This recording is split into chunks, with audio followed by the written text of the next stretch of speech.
नमस्कार श्रोते हो, पोथी वाचन या आध्यात्मिक यूट्यूब चॅनलवर तुमचे खूप खूप स्वागत. श्री दत्तगुरूंच्या कथा यामधील आजची तिसरी कथा.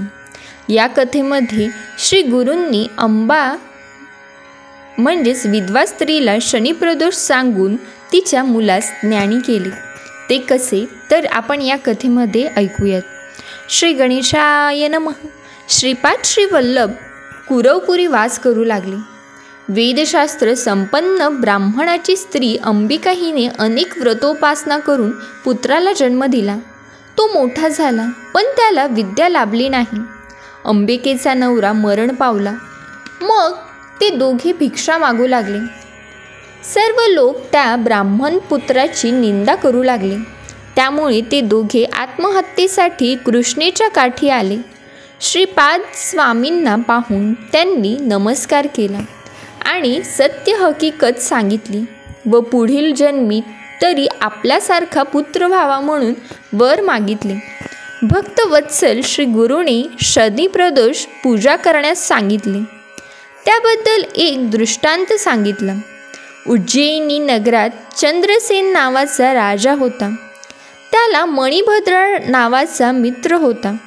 ते दोघे नित्य श्री शंकराची भक्ती करीत होते.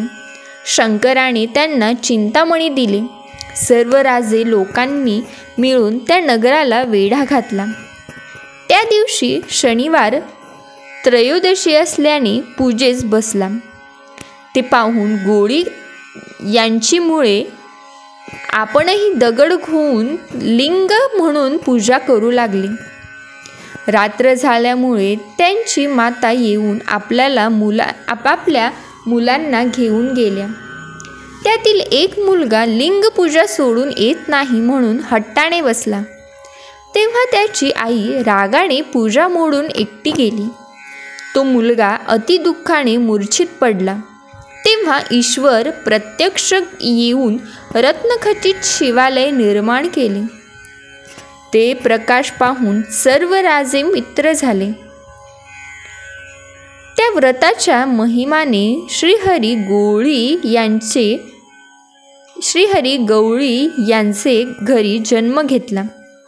श्री गुरूंनी त्या मंदमती पुत्राचा उद्धार केला. अंबिकेनेही आमरणपर्यंत शनिप्रदोष व्रत केले. ही रसाळ कथा ऐकून नामधारकाला भाव समाधीत बसला. तेव्हा श्री सिद्धांनी आपला वरदहस्त मस्तकी ठेवला असता तो जागा झाला व पुढे त्याला धोब्याची कथा सांगितली. ती कथा आपण पुढील ऐकूयात. ओम ऐं ह्रीं श्रीं दत्तात्रेय नमः.